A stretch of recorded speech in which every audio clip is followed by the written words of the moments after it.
think it's Ultimate Fighting. Oh yeah, Ultimate Fighting, Or WWE, same thing. WWE, Same yeah, The thing. Rock. Oh Yeah. my God. So there you go. There you go. Okay. All right. Thanks for coming on. Wow, It's we're been here. a blast. I'm so excited to be here. What's up, everyone? Welcome to another episode of That Creative Life. I'm here with Matt Diavella, and I will just like to say, I knew you before you were YouTube famous. Wow, I'm YouTube famous now? You're YouTube that famous happened now. so quick. It did. It's so funny. I just looked up one day, and I was like, oh my gosh, Matt is all over my recommended feed. Yeah. This is amazing. See, it's not that hard. All you have to do is pay $25 per subscriber. Perfect. And you just have Hit to have the streets. Yeah, you just have to be really rich Yes. before you Perfect. get into it. So, Perfect. No, it's been so fun to like watch your journey. And I think did I initially connect with you like with Craig? Was he the middle? Or maybe you reached out to do a podcast I or reached out to something? do a podcast. You know what happened? Is so it's very early on, like I didn't have any subscribers, and we were even talking about this just before this podcast, is like when you're starting out, you know, just connecting with other creators, other people is amazing. And if you find somebody that that aligns with your values, that you think is really interesting, that also has a big audience that might be able to help promote your work or get like their audience to watch your stuff. I think that's what I was thinking. And I was just going through and looking for YouTubers that I thought were really creative and had cool channels. And yours was one of them. And I think it was a cold email I reached out to. Dang, did I really respond to a cold email? You certainly did. Back in the day when I checked email. Wow. I think I did. I don't know. You know what? Like the cold email game is tough, and I always feel like a jerk because I'm like, Well, you have to award-winning filmmaker. Yeah.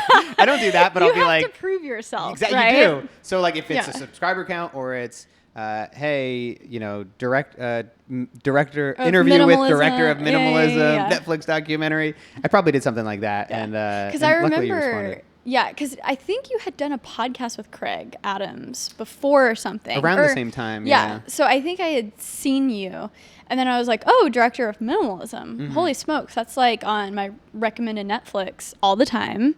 And I watched it thanks. before, before the podcast, and it's so good and it's so cool to see someone who. It's funny when you have a successful documentary on Netflix, you're almost like the mainstream. You know, you're like a mainstream filmmaker who has already achieved success, basically. That's what I thought. And I'm like, oh, wow, I can learn a lot from him. So I'm excited to chat with you. And so director of minimalism, you have a YouTube channel that's crushing it. How many subscribers are you at? We just broke around like 1.5, 1.6 million. Somebody. Oh my gosh. I know, dude. It was I broke 1 million at the beginning of the year, so it's happening quick. But you know, you get to a certain point where it was 15,000 subscribers for me, where I stopped caring. I mean, kind of, That's but like, amazing. because I'm like, that's all I ever wanted. Yeah, I yeah, thought yeah. because I thought 15,000. Interesting. at That the was your time, number? That was my number, and to me, that was like 100 billion. Like Yeah. it was just infinite amount of people. Yeah. And I was like, if I could just get to that point, then it'll be great. And I think this is one of those things, like I even talk about with minimalism and hedonic adaptation, is that if you're not careful, the number will climb quickly. And you'll be like, well, 50,000. No, that's when I'm going to be happy. 100,000 subscribers. Exactly. So I've had that internal struggle with myself. But yeah, it's grown very quickly. It's been cool. I've just been enjoying it. It's been fun. It's been really cool to watch. And it's so funny because John and me, my boyfriend, we have this joke where we get all of these like really cool YouTube friends, and then all of a sudden we just watch them pass us in subscribers. And we're like, oh, that's nice. Cool. I hope they still text me. Oh, that's hilarious. So thanks for still being my friend. I think it's so weird though to me now that I've gotten to this point where it's so weird to me to think that somebody would change their personality based on how many subscribers Right. they have. I think it's one of those things that, I mean, luckily being in the tech creativity space, I mean, it really is a breath of fresh air. People in the space are awesome and epic. And, you know, same of them. people throughout. Most of them. No, they are. Most They're of all them. But it's funny, like a few times that's happened with more like mainstream YouTubers. It does. Because, you know, you just get different groups of friends and all of a sudden, oh, you're like allowed to hang out with this squad. And it's very interesting. But what was the first video that popped off? Because I know you had been posting your podcast. You had a steady steady viewership. But what was that first video that was like, oh, Yeah, I don't know if steady viewership's the right word, like like steady of 100 views per video, but it was your podcasts were doing okay though. Decent. Yeah. So I think the podcasts were doing okay. That was like all I uploaded at the time, because I think the model I was basing it on was Joe Rogan, because I had watched his clips. I watched a bunch of his podcasts. I listened to Tim Ferriss's podcast, but I didn't know any YouTubers, and I didn't really know any kind of mold, or the fact that you would create with this cadence where you're releasing a video once a week or twice a week. So I didn't really know what I wanted to do. And I just knew that it takes so much work to edit like a short, concise video, even if it's like 5 to 10 minute video. I knew that was going to be a whole lot of work, especially if this video wasn't going to get seen. And I was like, is it really worth my time at this point? I should just keep doing the podcast. If I keep cranking out podcasts, it'll eventually work. And then, it got to a certain point, but like a couple hundred. I mean, I don't think I broke 1,000 much at all in the first year or so.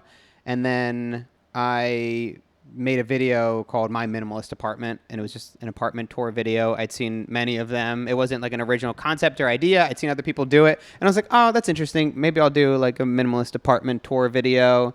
And I did it. It was 3 minutes long. It was very short, but I just made it how I wanted to. I put my personality into it. I tried to be humorous and crack some jokes, not be so straight-laced, and just add cinematography and really a high quality level to it.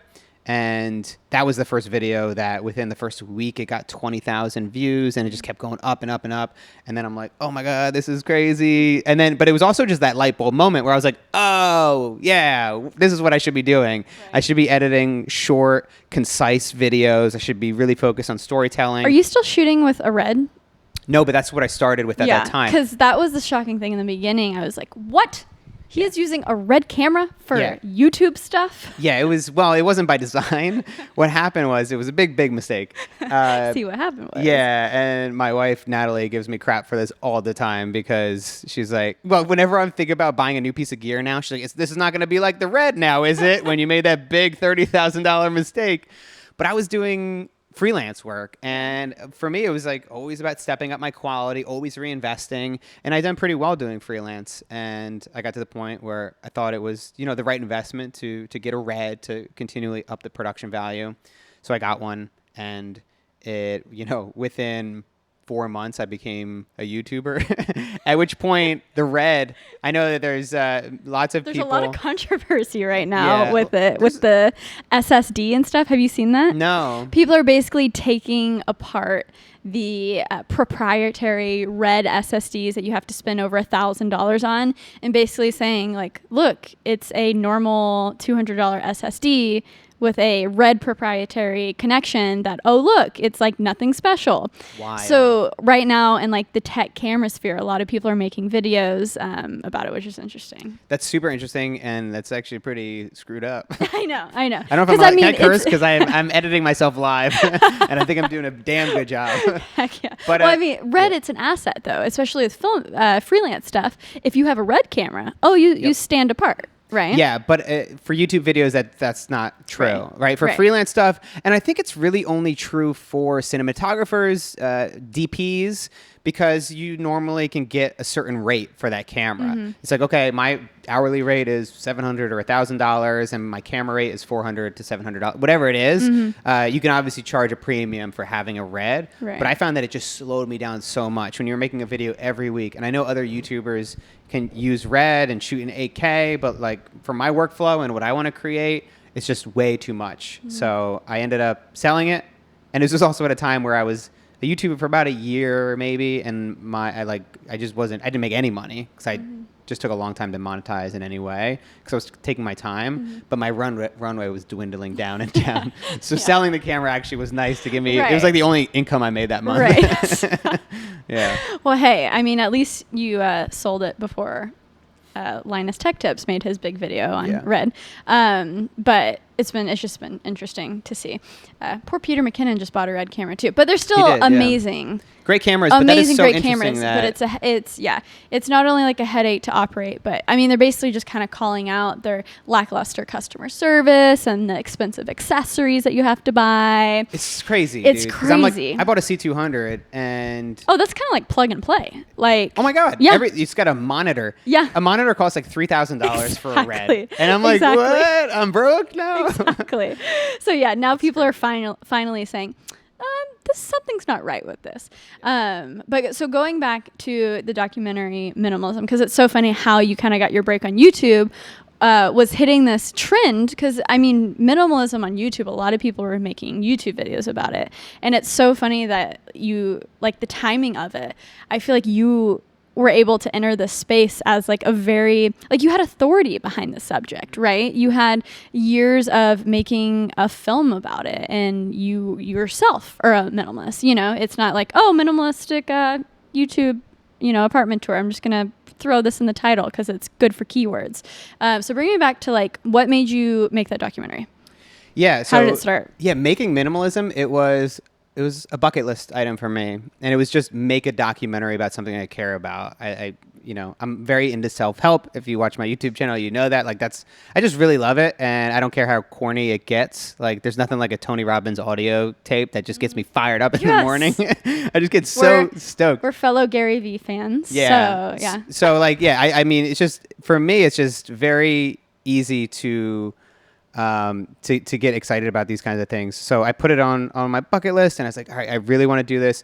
I need to make a documentary about something that I care about, something that's important to me.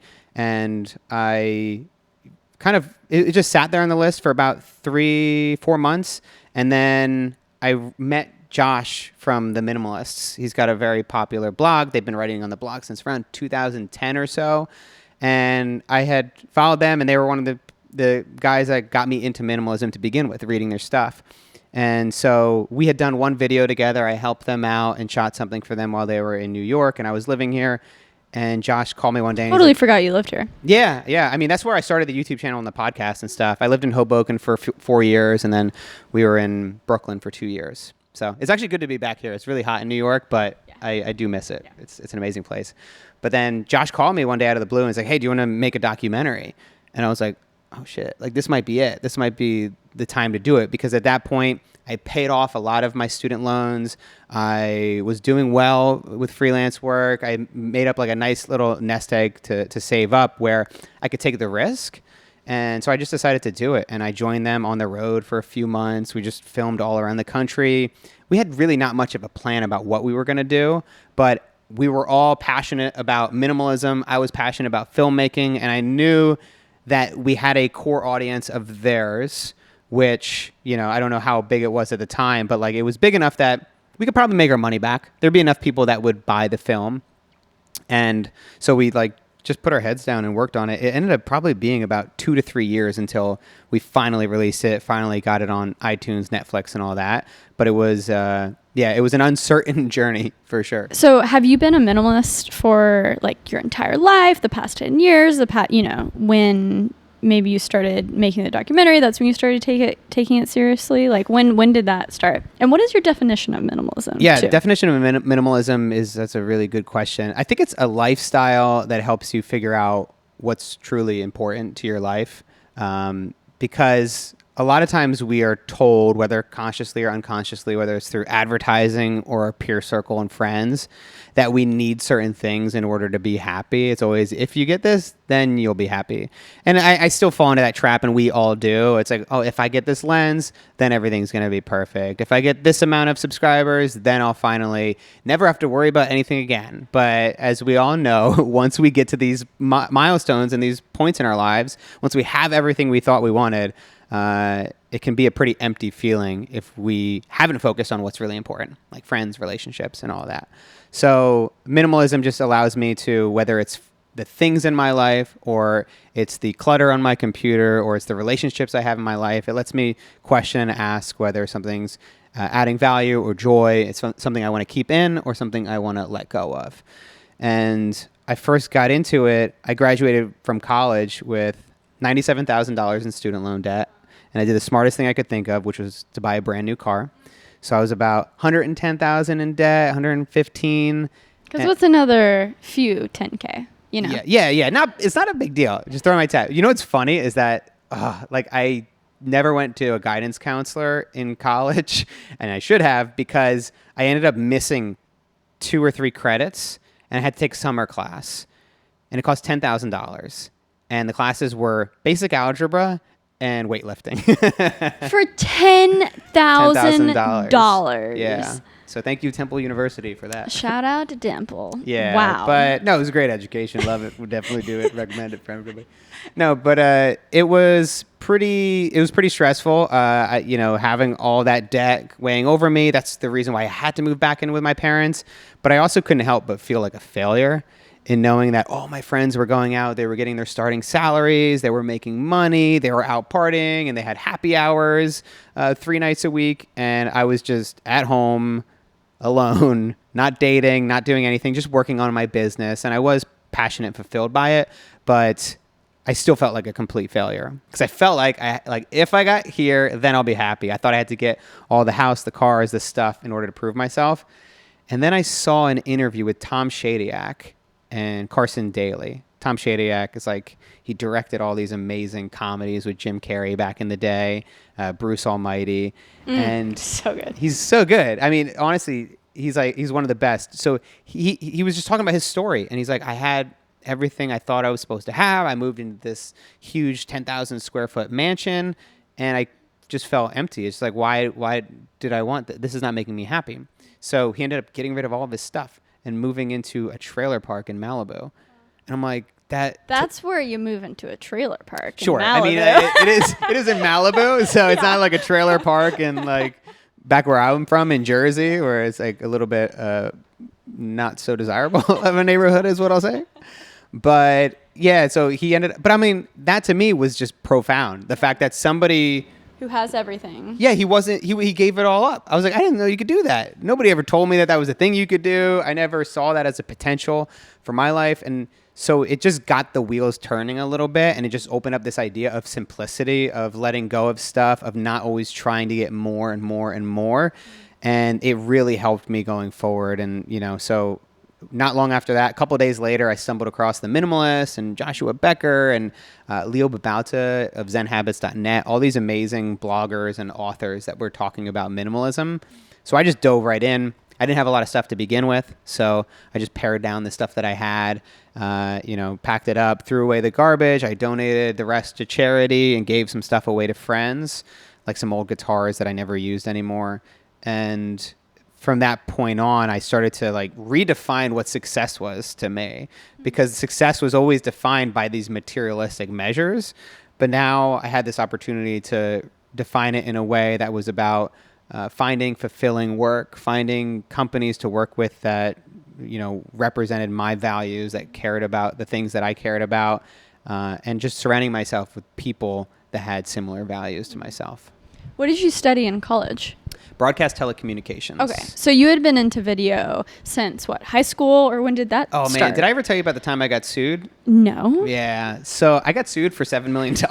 What? You know what's so funny? This is probably the 3rd time someone sitting on the couch in a podcast has told me a story about them getting sued. Really? And all of a sudden I'm terrified. Yeah. Is this a part of the journey?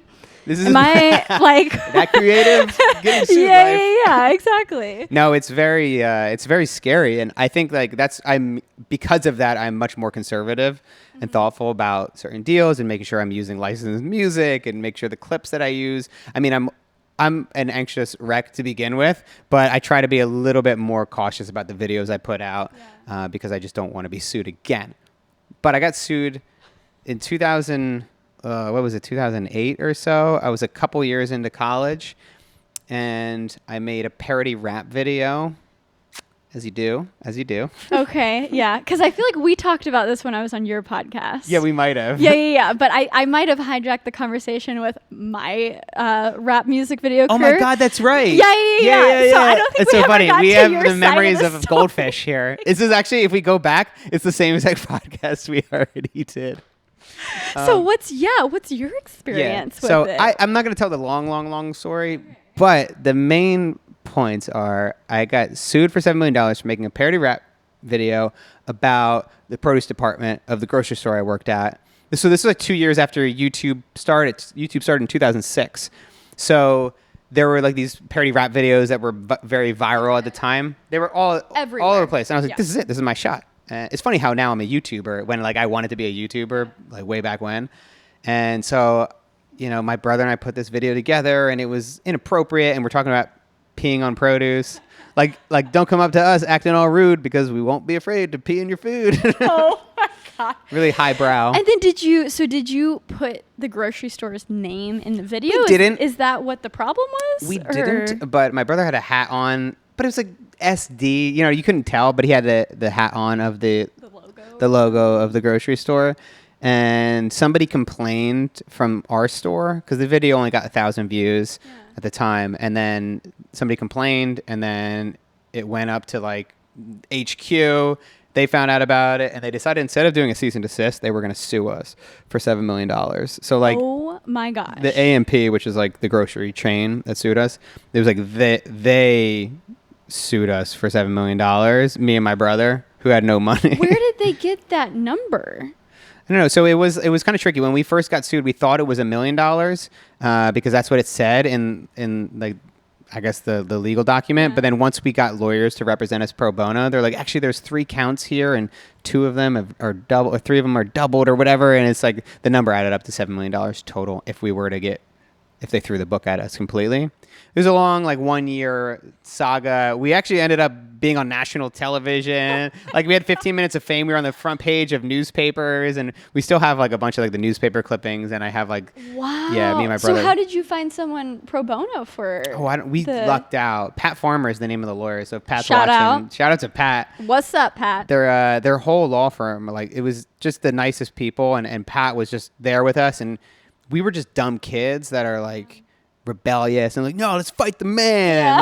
Let's go to court, not knowing what that would mean for our lives and how serious it was. And he's like, okay, if that's what you want to do, like we're willing to do whatever you guys want to do. Wow. And but we ended up settling, and we ended up, you know, removing the video from the internet, though it can be found. Unfortunately, I shouldn't have said that. We could cut that, bleep. Oh my gosh. So did that?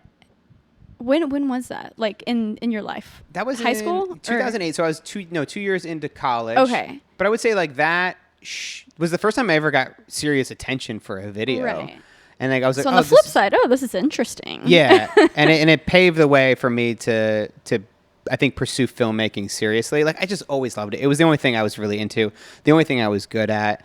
Well, growing up in Jersey, was it your outlet? I mean, did a friend do it? Like, where did you first find it? I started. Shout out to Mr. Brandt in Voorhees High School. So he was the TV communications, the head of all that stuff, and all the classes in the film and TV studio stuff in our school. So I took every TV editing and production class in school, and like we had really good equipment for the time. We had Mac Pros. We had a TV station that transmitted to like every classroom in the school.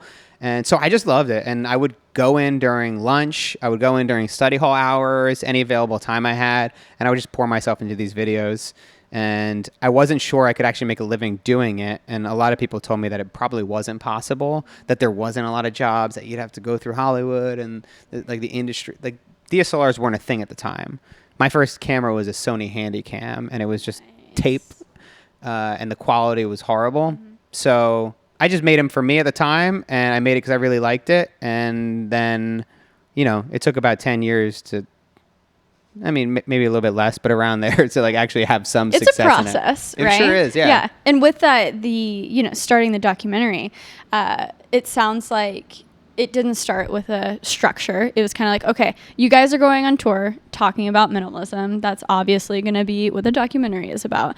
But what was that process like once you got back from tour? Did you say, oh, okay, let's set up interviews? Was that the next step? Or was the next step, okay, how are we going to add X, Y, Z? Because I always, the documentaries that I love, it always revolves around like either one person, 2 people, maybe a central family. there's always like a center idea, right? And then everything like aids that. Maybe we can like geek out about this because I love documentaries and it's like my fave thing ever. But something that I've noticed with some of these new Netflix documentaries is it never like lands on a person. I just watched this. It's called Creative Minds. Have you seen that? Or I forgot. Man, yeah, I started it. Okay. I didn't finish it. Okay. Good though. Good. I feel bad. I don't like. Yeah, I don't want to.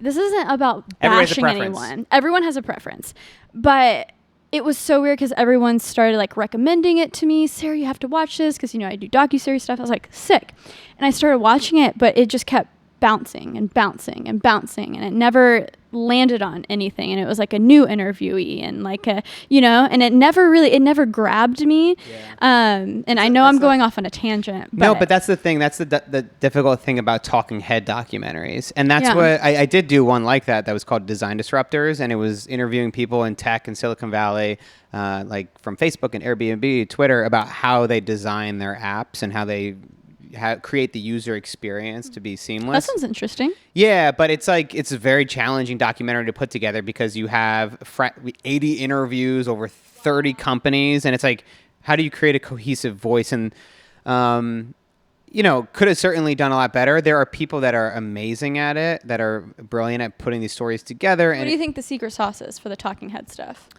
You need characters that are really interesting. The people need to be interesting. The one thing I found is that you could create emotion or you can capture emotion. You could certainly create emotion in a film by stitching together all this amazing footage of soldiers coming home from war and grabbing their puppies, and you have a country music song in the background, and like you can have this big triumphant build up with B-roll, and like that's one thing, but like just a simple raw clip of an emotional person like detailing a story of something that they overcame is just as good as all that flashy editing. I think it's better. I think that's what you're trying to do as a filmmaker is just capture. There has to be time in order for the person watching to be able to like, oh, I feel invested in this person. Yeah. So right? I think that's obviously a part of the deal too, is like you have to, build that character up a little bit. And I think a lot of times it's a continuous process. You have to kind of find it in the edit as you're shooting. So I do think it's not go out, shoot every single thing that you think you're ever going to need for this film and edit it together. I think that's something that we can do for short videos or short documentaries. But when you're doing a full hour, if you're trying to pull somebody along for that full thing, I think it's helpful to like you shoot an interview or you follow this person around for a little bit. You maybe give it to an editor or you yourself work through it and find where the story could go. And I think that's what we did with minimalism. It was just a continuous process of interviewing, pulling things together. We found the through line to be Josh and Ryan's story, like going across the country. I think that kind of happened as we were going around the country. We're like, oh, this could be interesting. Like as you guys build momentum and build a bigger audience and start to do bigger venues, that could be how we stitch together your story in the film. And that's, what you said, there always has to be a line. There always has to be, I feel like, a central theme of either progression or regression, whatever you're trying to convey in the story. But there has to be movement. The story has to go somewhere. Yeah, exactly. And I think that's the biggest differentiator of people who can actually storytell is, I feel like in the sense storytelling is like this character, this whatever is in point A and now they are in point B. And so I think documentaries can be stale when people can't see a journey. Yeah. And one other like small detail piece of advice I got from the editor of Helvetica. I don't know if you ever saw that. I love that documentary. Yeah. Amazing. Yeah, isn't it? Yeah. It's great. That's an amazing example of a boring topic. Let's put it out there. That's a boring topic. It's a documentary about a font, but it's amazing. It's really well done. It's so artfully, like if I'm you a sucker for documentaries like that, though. And if you watch that from the perspective of like how they edit it together, it so seamlessly connects from each point to the next. And you're like, that's just phenomenal. So I reached out to her along with my producer for Design Disruptors, that documentary I just mentioned, to get some advice about the rough cut we were working on. And then I decided like I really loved her advice on that. So I sent her Minimalism, which I was working on as well. And she's like, the one thing I would suggest is don't say the same thing twice. You should never say the same thing twice in a documentary or a video. Sometimes it's hard when we're making YouTube videos because we're like, you know, we're trying to add some meat to the meat to the video, and we want to make an 8 to 10 minute video. So if we're rambling on a little bit, we can often redo it. But a lot of times I just try to follow through with that, especially with a longer form project. If you've introduced a piece of information about a character, you shouldn't have to say it again. And when you say 2, 3 times in a row, like, people are smart. They will remember that you have a brother and his name is Mark. You know? I literally we were talking about like hiring people and writing stuff down. I literally just wrote that down in my little Google Doc thing, for advice for editors who help me. Because with tech stuff, there's a lot of information you're going through, and a lot of times you're just blah, blah, blah, and it's 15-inch screen, blah, blah, blah, 15-inch screen. And even if that happens a few times in the video, it significantly slows it down. And it has so much to do with pacing. I think that's such a good practical tip, even not just documentaries, but any video that you're making. Like, if there's any redundancy at all, it has to have a specific storytelling goal. Yeah. You know? And I think it comes through with planning. I think you see the final video, but you don't see the 100 or 1,000 steps that went into making it. And for me, like, it really all starts with a lot of writing and just getting everything I could think out of my head onto the page. Because, like, if I cover a topic, I really want to do it justice, and I want to make sure that I'm telling the story in the right way, and I'm not the greatest off the cuff. And I know that if I just plan this video out, and if I cut out the redundancies, if I go into the areas where I think will help people the most, that's usually the best way to go about it. Like, if you look at... and I'm sure you've done this in the past too. Like, some of the early videos of mine are just me trying to riff on camera. I still do the nowhere. riffing. I know. And it's... Are you good at riffing? Because I was going to make a point with you, the fact that you write out all your stuff. So I'm still in the zone where if it's a very technical thing and I want to make sure I hit all the tech points, I'll write it out. But outside of that, I do still riff a ton, but I'm actually rethinking all of that because now that I want to offload some of the editing, it's very hard. Me as an editor, if I have the step 1 through step Z, I'll be able to make it fine, right? Because I know exactly what I want in my head. But when someone else is watching and in your brain, your process is like, I'll fix it in the edit. They don't know what you want to do. So now I'm kind of like backpedaling and rethinking my shooting process. I need to write more things out.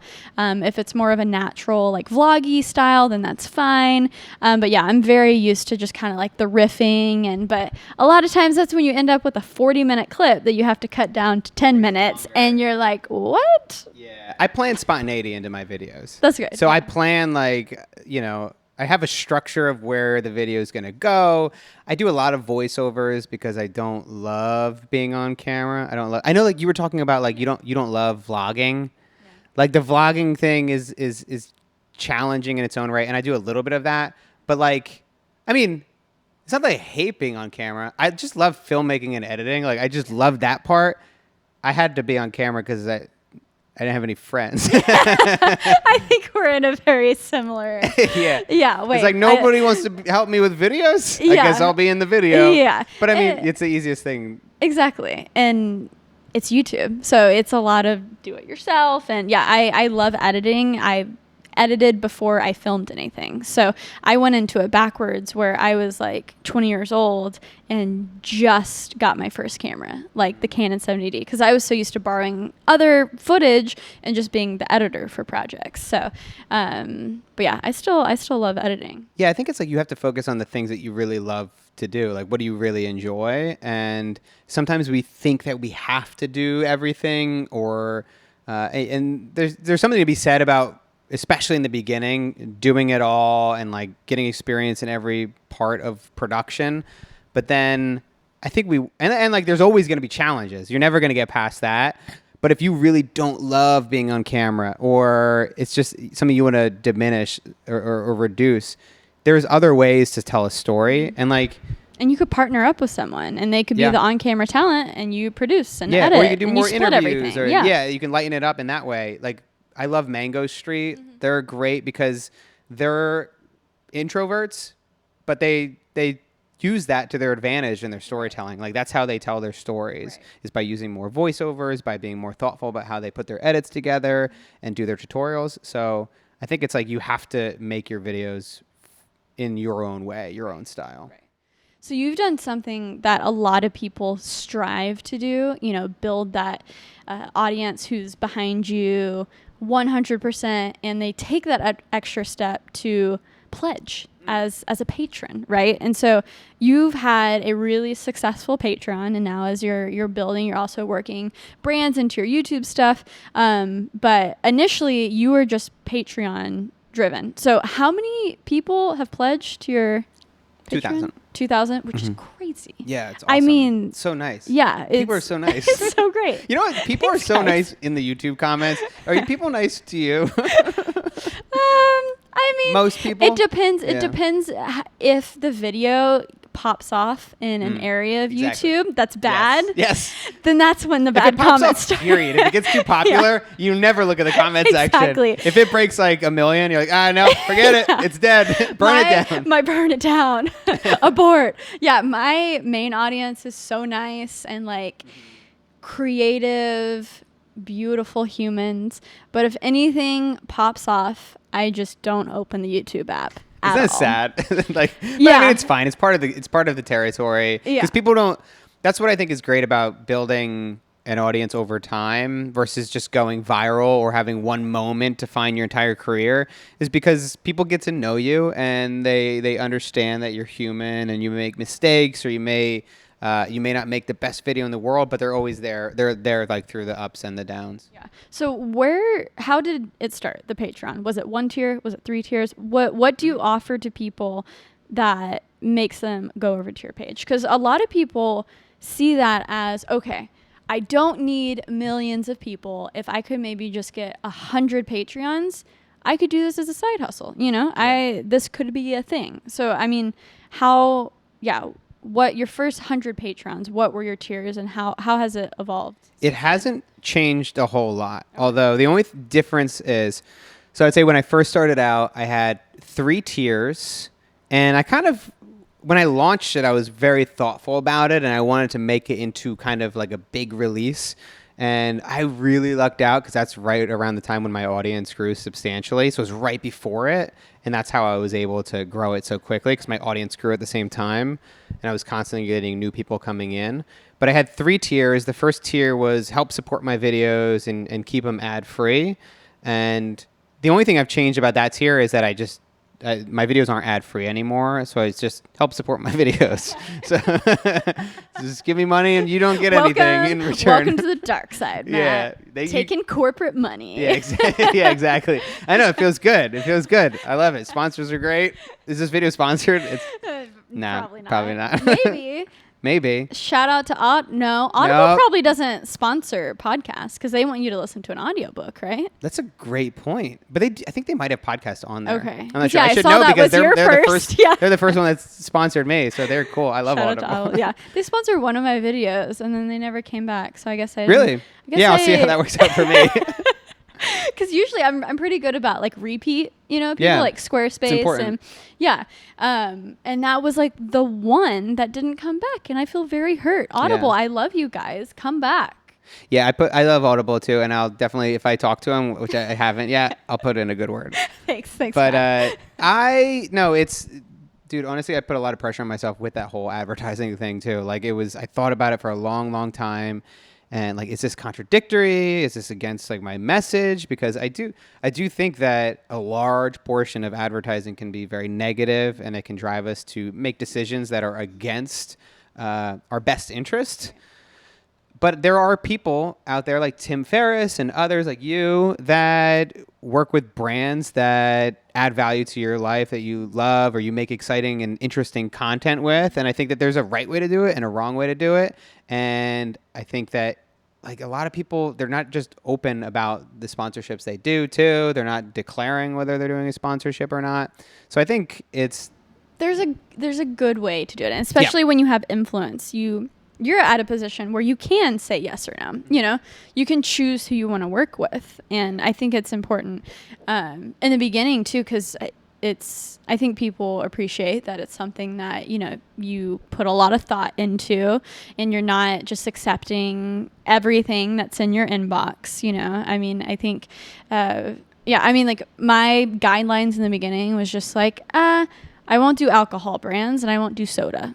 I think even though I can enjoy a mean margarita every now and then, sure, right? I just like it's not the best, right? That's my line. And then I think exactly. with totally but it's for everybody. mine, right? And it's like that doesn't mean that someone doing a beer brand deal is evil. It's like you can have your own standards, right? We shouldn't. I don't think we should like judge people. I think there are lines that some people step over. I was just talking to Jordan Syatt, who he was Gary Vee's personal trainer, and he's got an awesome YouTube channel. But he was talking about how I think the Kardashians or something had a tea or something. There was something that went viral like that. Like there are examples where it's unethical, where you're maybe pushing a product that's that literally like, oh, this will make you skinny, but really it just makes you have I don't diarrhea. like that. Yeah, But I still don't think I'm not going to judge them and as people. I just think it was a the market terrible will decision. decide. The market's going to decide. And they decided that it was awful. Right? Exactly. So and there are people that promote iPhone or Androids from iPhones. Right? I know a few people have been caught doing that. So, but like you said, the market decides. People will find out, and then it's not going to look good for you. So unless you're in this doing it, it's very hard to judge somebody else who's just trying to make a living and make a career out of something they love. And it's crazy because I think that's everyone's dream, to make a job out of doing something creative, right? And so if someone is doing that if they're trying to do that in the purest way possible, and then there's like an ad every now and then, they work it in, like, don't knock. You know, we out here living our best creative life. Did you get any like bad feedback when you made the video? I was gonna say no, but then my wife Natalie, she. Oh no! Does she look at the comments? She's sorted by newest. Oh no, Natalie. Yeah, and then she's like, bullshit, total sellout.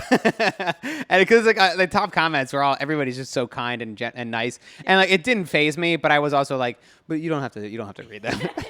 You know, it doesn't hurt me, but I'm like, what's the point? It's not going to make me happier. Yeah. But I knew I made the decision. I had a strong inclination, an idea that people were going to be supportive, and they were. So it's awesome, and I'm working and learning, and this is something that's very new for me. I've only done one sponsorship. I've turned on monetization, but I'm hoping that it's it's pretty clearly going to work out at this point where I'm going to be able to hire people. I'm going to be able to have an editor. It helps you build, and it helps you take the pressure off myself too. Exactly. Which is like, it gets crazy. But I want to finish the tiers thing because I know we started that. So that was the first tier, was just, help support my videos. Second tier is get access to my secret podcast. And then the third tier was get access to exclusive videos. And it was $4, $8, $12. And I based it around, I wanted to do it weekly, but that Patreon is only per month. So I wanted to do like $1, $2, $3 per week. And that's how I priced it out. Because I was like, $3 a week that's a cup of coffee every week. That's not a big deal. And so that's how I priced it. There are people that obviously would be like, that's too expensive, or man, like I would give you way more money, which you can if you want. Not going to say no. But then I do like a podcast. For the podcast, I'll do usually one podcast per month / it's also extended interviews that I do on the channel. So if I sit down with somebody for 45 minutes and I cut it into a 10-minute video, you can get the extended one. That's the easiest piece of content, I think, to create, and I think that certainly works really well for what I do. And the extended videos now, or the exclusive videos, I used to do more vlogs and more like legit, fully produced content, but obviously it's just too much work. So now I do a lot of behind the scenes content. I do like some more on the fly stuff that's not too labor intensive. But I did recently hire somebody to help me out with the edits. So, because that's always something, that's what I struggled with, where I got in the zone, because I had a Patreon for like a few months. And I thought I was offering a lot of value, but that kind of bit me in the butt because I was spending so much time on stuff that only 100 people were going to see. And so I had to kind of I kind of had to reevaluate it and be like, oh, man, this is a video, because I was editing, I was doing live streams. Like, this is a video that like my main audience would enjoy. Maybe I just need to like tack a Squarespace ad on it and make this video that I'm posting every week to my YouTube channel, right? And I think it's interesting because different audiences respond to different things. And I think Patreon is such a powerful tool. And I think it works really well for certain people, and especially podcasts. A lot of great podcasts are making $10K, $15K, $20K a month. And that's basically their main, listener supported, which is so great. So yeah, I think it's just, you gotta figure out what works for you and don't be afraid to try. I tried it, I learned a lot, and I was like, when 3 people were showing up to my hour-long Premiere tutorial live stream, I was like, I could be helping way more people exactly using this time for something else. Yeah. But I think that's like smart. It's like a lot of times we get into this idea, this mindset where this is a decision I'm making for the rest of my life. And that's what I felt like with advertising. And that's why I framed it as an experiment. Right. And it's funny because Tim Ferriss did the same thing around the same time, where he did the reverse, where he's like, I'm going to do 6 months of only user contribution model. I'm getting rid of all advertising. Wait, when did he do that? It was recently? No. So what happened was he did it. Yeah, he announced it 3 or 4 weeks before I did mine. So about a month or 2 ago. But then the feedback was very quick and very swift, and he decided to turn advertising back on. So I haven't listened to his podcast in a while, but that used to be it's funny, that used to be my every week thing, but then he took a break and then I haven't gone back. So does that scare you by taking breaks? Oh my breaks? God, that scares me because I just took a 3-month break, 4-month break maybe. So what does that mean? What did he shift towards? Because usually his model is he does 4 minutes of ads in the beginning, and then he just lets the conversation play out. Yeah, so what he decided to experiment with was having people contribute. And he just set it up on he just set it up on his website, and that way it was in terms of getting, I think, higher funding, it probably helped because it was like $1, $2, $5, and had all these things up to $1,000. So you can, or maybe even enter whatever. And he said he got a bunch of people that contributed $1,000. He did a bit of a breakdown. What he ended up doing though was, he's like, the feedback was so overwhelming. He didn't say anything about how much money he made through it, but he said that people clearly valued the sponsorships that he was doing, and they used the products, the shirts that he recommended, the tea that he recommended. And it's like, the $5,000 exercise bikes. Yeah. Peloton. The Peloton. So it's like those things people have gotten a lot of value from, and that's almost part of the show. And he's like, and I imagine. And when you got that on lock, like, that's good. If you got your people used to advertisers. If I guess, I would say that he would probably make way more money through advertising as well than through people contributing. He gets like 1 million downloads an episode, right? Like, but he refunded everybody all their money. So that's really, I think, cool. Because he just did it for like a week, and he's like, this isn't working. He's like, that was quick, but so yeah, I do agree that like you have to do what feels best for you, experiment, and that's why I did. I'm like saying this is a 6 months experiment, but even for me now, a month in, I'm like, oh, this is probably, I think this is better. I can fall asleep and wake up 8 hours later. This is great. Yeah, it's really good. Good. I mean, I think that's an important note to take, is something is not forever, especially when you're doing creative stuff. Like, you got to adjust. The one thing that I was going to say too with Patreon is that you have to push it and promote it. And like the people. That's one thing I didn't do. Yeah, that's why you probably didn't grow enough. I got like 80 people maybe. Yeah. And I have such a hard time, like, pushing that. That's why, like, I don't do merch a ton, because I'll promote it twice and I'll be like, okay, we're done with that. Right. And that's something you have to do with Patreon. Dude, I pitched Patreon in almost every video for like how long? Like 8 months or so. Well, and it's a lot. And then I feel like but that's a testament to, like, you grew a really good audience on that, and you weren't afraid to promote it. Exactly. And I think like some of them I'm really proud of. I think they're like, some of them are pretty funny. Where I forget, one of my favorite ones was, I said, for every $1 that's contributed to my Patreon, I will take away a toy from a child who's not in need or something like that. And then I got my little nephew Oliver, and I like pulled my a toy gosh. from him, and then he like fell backwards, and he just started crying. That is so, I was like, you, this is really good. you know what's so funny? That I think your audience is very smart, which is cool, because I think the general public wouldn't understand the certain level of sarcasm that you use in your videos, and I really appreciate your sense of humor, because it's like it's so dry and it's so funny. In your recent video, you were like, you were talking about, oh, what were you talking about? You're basically like, you could donate to charity or be nice to your wife, or you could just do the opposite. And then you just moved on. And I was like, oh, that was a joke. That was really funny. And you said it in like the same exact tone. And so it's almost like, it's funny. Yeah, it's different. Nat said that I should have let people know it was a joke. She's like, you probably Did should. people comment? No, some people. I don't know. I don't know if I saw people comment about that one. I'm sure that they did, but like she's like, you should have just laughed or something. But I was like, I don't know. But that's the whole joke. It was almost funnier that way, because it literally made me like pause the video and then like go back 10 seconds and be like, oh my God. Well, the joke came from this idea that like when I was just kind of writing out my ideas for it, I was like thinking this whole experiment that I did was doing too much in 30 days, which it was like building 3 habits over 30 days when I would typically recommend just build one thing at a time, keep it slow and steady. And I'm like, yeah, but every once in a while we do have to like do the opposite of what we're told. And I'm like, but that's not a rule that should be applied everywhere, because it's clearly debunked very quickly. And I was like, let me just look like an idiot. But oh my God, that was so funny. yeah, that worked out well. I mean, I don't know. What are we talking about? What are you even talking about? I want to use the few last 10 to 15 minutes to be selfish as a, I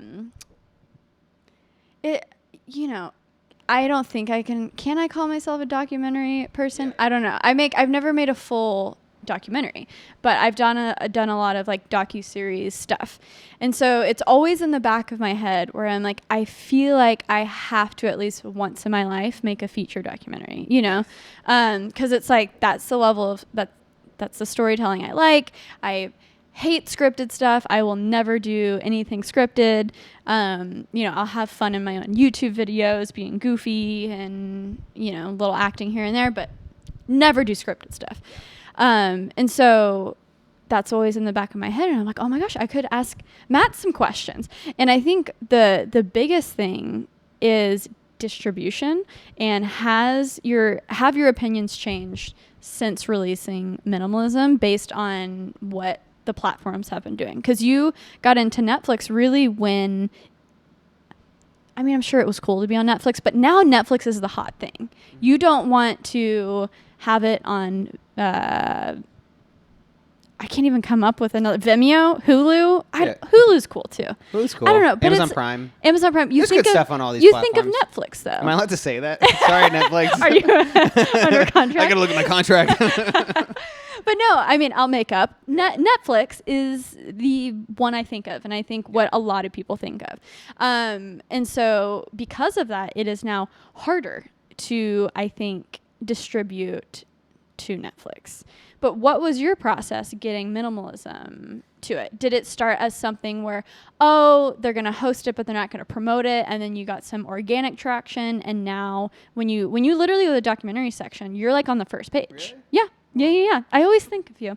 I'm like, so cool. Shout out to Matt. Yeah, it's also, there's an algorithm, so maybe it's because you've seen it before, or you know what I mean. Gotcha. Yeah. But actually, I think it did recently trend again. Somebody said. Yeah? Somebody messaged me saying that it did. So what was that process? Was that 3 years ago? 4 years ago? When did it first come 2016 is when it came out. December 2016.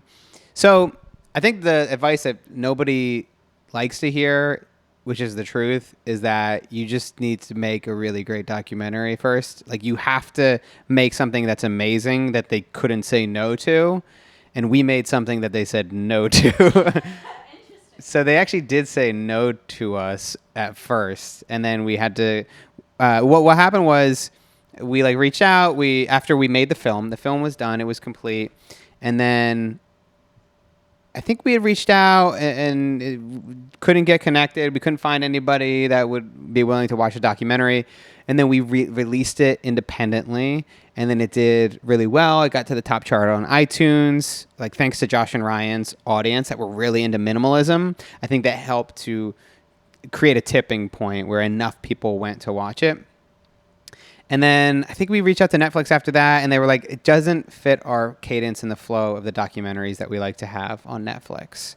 And then we found another third-party partner who was connected with Netflix that was just somehow, whether it's a different contact, I don't really know what happened, but they ended up being able to get us. I don't know if it's because it started to do well on iTunes and all these other platforms, but whatever it was, there was some puppet mastery going on behind the scenes that somebody was able to get us in on the platform, and then we released it to Netflix December 2016, and then it went trending on the homepage for a week or two, whatever month, I don't know how long it was, and then it did so well that they decided to pick it up for an international release. So they do distribution for domestic, and then that's just like all English speaking countries usually. So, and then after that it would be subtitled to all these different languages and released throughout the world.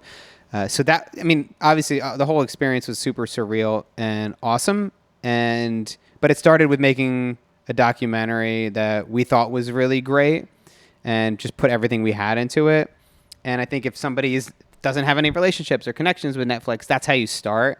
And you make a really good trailer for it to get somebody interested, because somebody's not going to watch a full film before they watch a short trailer. That's a good point. Yeah. And it's like, but also I wouldn't worry about Netflix too, because there are other platforms that you could get it on. You're looking for, I think in the beginning, money is less important than exposure. I think money is important. For us, it was, let's make our money back. Right. Because I put like 15 grand of my own money. Josh and Ryan probably put 50 or 60K plus into it. And so we were like, oh God, if we just make this money back, that would just be amazing. And then after that, it's like, oh my God, we made profit. Awesome. We can do this again. And then once we already had that connection, then you're kind of in the door, and then there's more opportunity. And it's almost like that first one is the most important, just to get those connections, like you said, and make a name for yourself. And I mean, it's very valuable to then also put that on your long list of credentials for then when you're building the next thing, say it's a YouTube channel or another documentary, you have that to tack on your list, and it snowballs from there. You know? Yeah, I think that you just have to make amazing work and just put yourself into it completely and try to let go of any expectation of where it's going to go. And do you think, how much value is there on exclusive releases though? Do you think if it's kind of like do it yourself vibe, you can produce it on your own, do you think it's more likely to self-release, get the buzz, and then get someone to pick it up just for that? Oh, like, okay, you already released it, but we want to license it, for that exposure play. That's a good question. And I don't know. I wonder if we are an outlier in that our film was released to iTunes and it actually wasn't released to any other streaming services. Obviously, it wasn't released to Hulu or Amazon Prime. But it wasn't exclusive just to Netflix, because you could buy it independently on iTunes. But if it's a Netflix original, you can't purchase it one-off anywhere else. Right. You can only get it on Netflix. And I mean, I think that might just be another. It's something to consider. It's like, and like, I think that you should consider that before you go the distribution route and before you decide, hey, I want to release this on my own. Just put it up on Vimeo and see how well it does, because that might hurt the chances of Netflix picking it up later. Right. Netflix might, if you also have a connection, I think down the road, once you've maybe established yourself and you've got a documentary under your belt, or if you are collaborating with somebody, if you are a documentary filmmaker working with somebody who's got a very large audience, that audience has a lot of clout that Netflix would be interested in. And you could go in and pitch it, and then they could potentially fund the documentary project that you're making. Right. So there's definitely a couple different ways to go about it, and I'll let you know if and when this next project works Are out. you allowed to tease anything? I don't know. Because I don't do any of the contracts and like the behind the scenes stuff, Right. which is actually like one of those lessons where it's like I can just focus on the filmmaking, Right. and I don't have to worry about the deals and Right. the PowerPoint. Do you have a slides. manager now? So I've been working with Space Station to help me Good with people. just like the sponsorships and stuff, and they've been amazing. But apart from that, I don't have like a manager. Yeah. Is that on your list of people? Probably. Is it good? Do you like having a manager? Oh yeah. It helps you. I mean, I would love maybe in the perfect world, you find someone who isn't as established and doesn't have a ton of clients, where you could have like the combo of them just checking your inbox too. I was going to go for Scooter Braun. Can I? Yes. Is that not good? You know, I heard he's Taylor going might through get something upset. right now. Yeah. I don't think you would Drama. want to put yourself against Taylor Swift, but Wouldn't maybe want to. something to consider. Can't we all be friends? Because my biggest problem is email. So my manager just does like inbound stuff. So he'll manage the deals and contracts and fees, because you don't want to be vouching for your own value. It always comes off better coming from another person. You basically. can't. Yeah, So, yeah. I think Space Station might be Yeah. able to help me with that, but Yeah. it's like just you don't want to be talking about money and like negotiating your own rates. 'Cause I just don't want to do that anymore for anything. It's like kind even if of I'm the hiring a filmmaker worst. for a day, I don't want to be Yeah. like, "What's your rate? Could you actually do this instead?" Yeah. And like I just exactly. feel bad. Honestly, okay. This is a terrible thing to end on, but because it's like, I'm so raw for the creative community. That could be a segment. And getting, yeah, I know, right? And now to end on something horrible. Exactly. Because I'm all for get the money, creatives. Heck yeah. But every time I reach out to a professional, not even like a mid-tier cinematographer to maybe help me on a special product, it seems like their day rates always start at like $1,000, $1,500. And I'm like, I start to wonder if I'm in the wrong career path.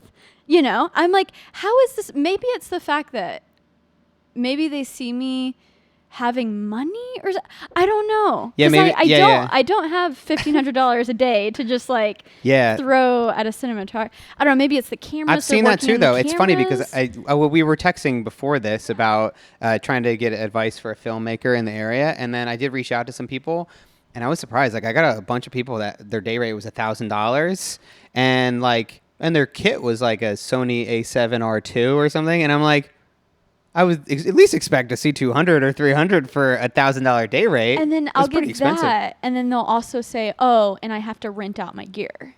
Right on top of that. On yeah. top of that, and I'm like, I don't know. I think, guys, has the game changed? I mean, if people are doing well, that's amazing. Yes. But also, like, I mean, Maybe it's New York, but I think- don't know. Still, guys, all I'm saying is I think there is a really good niche out there for you to own some like solid mid-tier gear. You don't have to have a red, and to have a day rate from like $300 to $500, and you make good shit. Like you could kill with that. yeah, 'Cause I think don't scare people away too with like unless if you're doing really well and you could just be like, that's my rate, sorry. Then yeah, And I more would do power that to too. you. Like, yeah. I mean, honestly, because I wouldn't do day rate cinematography like later on in my career because like I had done that early on, and like I mean, my day rate fluctuated from $400 to, if I was really doing well, it was up to $1,200.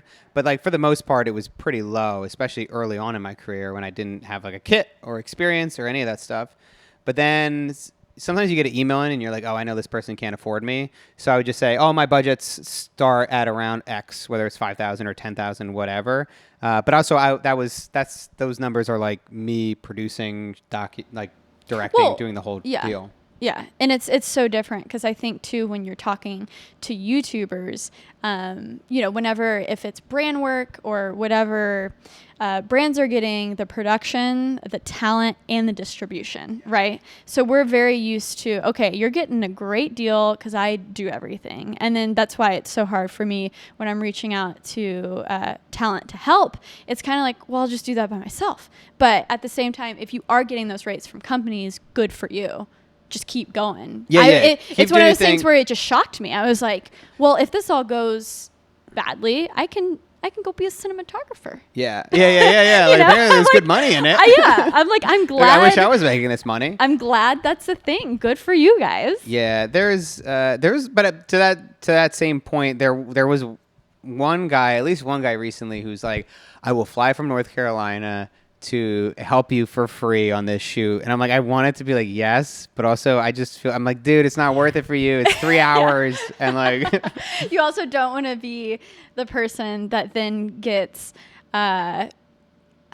this is going to sound so, again, like you don't trust people, but also I feel like those things could turn into, oh, if they don't get what they're expecting, then they can turn around and be like, famous YouTuber Matt Diavella used me for free. How dare he, you know? And it's like, well, you want to pay people, but yeah, I wouldn't do that either. I would just not, like, even if I'm having an assistant come out and help, I'd at least give him $100 for a couple hours, like, or the day or whatever, just like help out.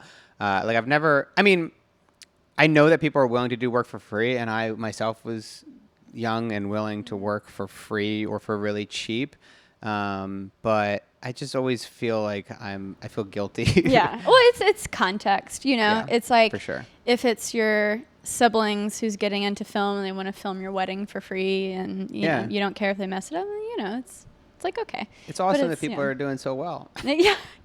We should change. We just changed our career path. Exactly. $1,000 a day. Honestly, that's what every time I reach out to these people, that's what I'm thinking. It sucks because that's why what makes it so. I mean, again, we're I don't know. Maybe we shouldn't be saying this.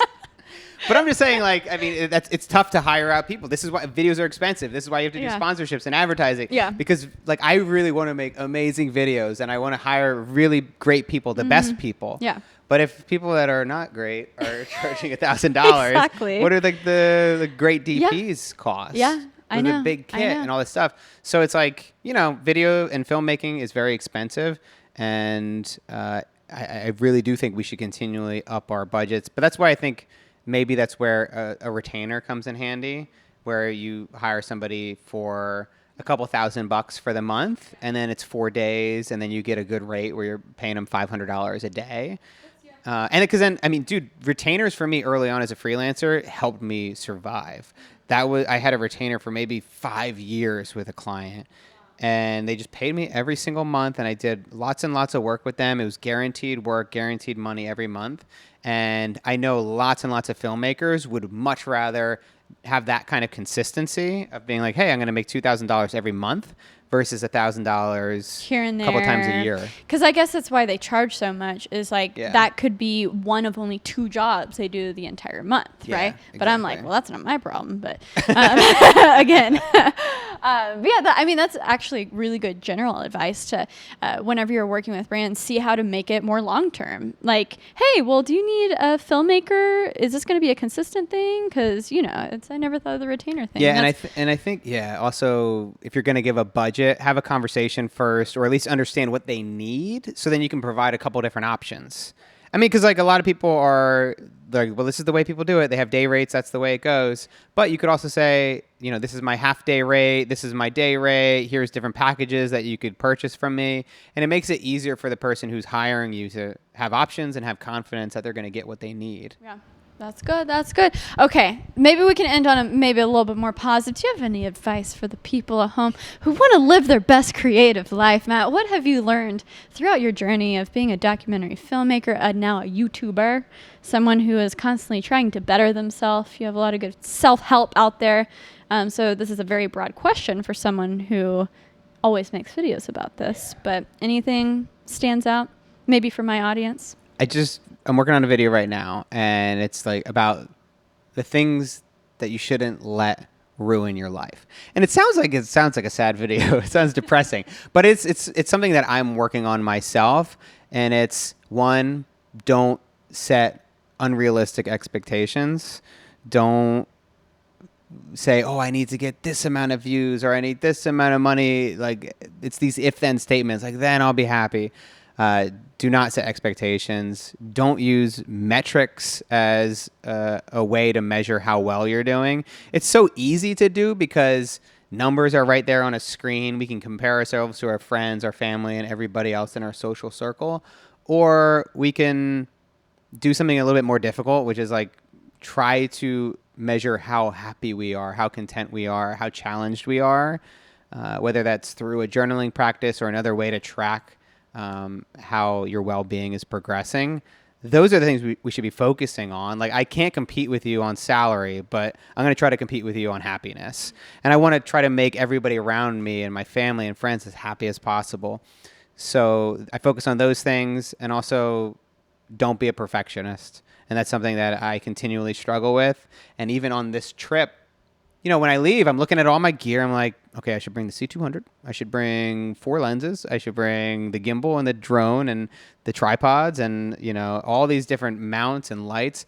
And I'm like, what the heck? Like, I'm just going on a little vacation. I can shoot with much less. So I put a constraint on myself to prevent myself from being a perfectionist. And I just brought a very, you know, simple vlogging kit, the A7R2 with a mic and a Joby stand and like batteries, and that's it.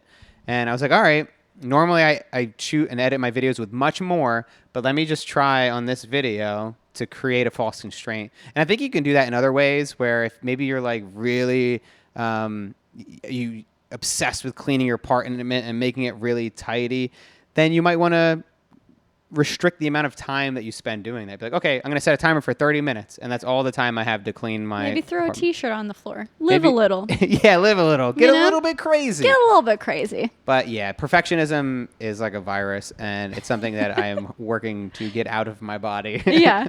It's probably on the list of the better viruses to have in life, Sure. though. There's Yeah. positives to it because it pushes you to do your best. And you will and should cross the line of putting too much effort into a project or a video, because I think most people just aren't spending enough time on their work to make it great. But when you are just a chronic perfectionist and it consumes your life, even when you've made an amazing video, then I think it's time to step back. Definitely. Yeah. You know what they say? Happiness is equal to expectations minus reality. Wow. So, Put it on a postcard. boom. Put it on a postcard. Make a shirt. And put it on your fridge. Put it on your fridge, Matt. Thank you so much for being on That Creative Life. Guys, make sure you subscribe on Apple Podcasts, Spotify, wherever you listen to podcasts. I'm there waiting for you every Monday. Yes, that's right. I'm trying to be consistent after a very long break. We're going to try to have these stints of consistencies every single Monday, and then I might disappear again for another 3 to 4 You should. months. Yeah, but while it's going, people need to know every Monday. Come Every on, Monday. every Monday until I back. disappear again. Yeah. This was so But much every fun. Monday. It was so good to catch up with you again. I know. We were just talking about how it's a fun way to catch up with cool creative friends. Is sitting down chatting, and then you guys can just be a fly in the wall to the conversation. So it was really good catching up. Follow. Is your podcast? Still going. It's still going. kind of. Still going. No, I'm taking a little break. I'm Yeah. like 3 or 4 weeks off Yeah. now. And I'll probably get back Better to than it me, soon. though. Yeah, I mean, Yeah. guys, he has so much amazing stuff to follow. Check out his YouTube channel, podcast, Patreon, all the things, the Instagram. All the links will be in the description below. Thanks for listening. Thanks. Bye.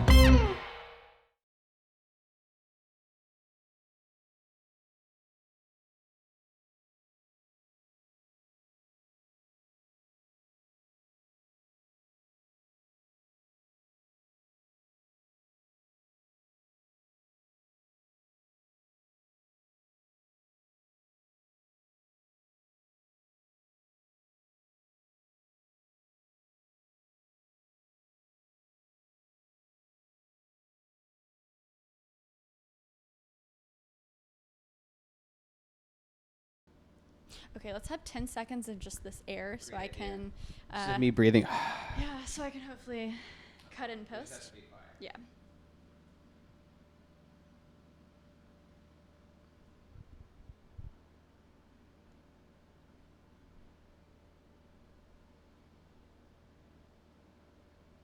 Okay.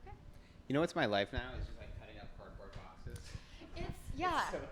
And you know what's fun? It never ends. It never ends. I'm You like, okay, I think got it through will all the end, boxes. but it will never end. Yeah.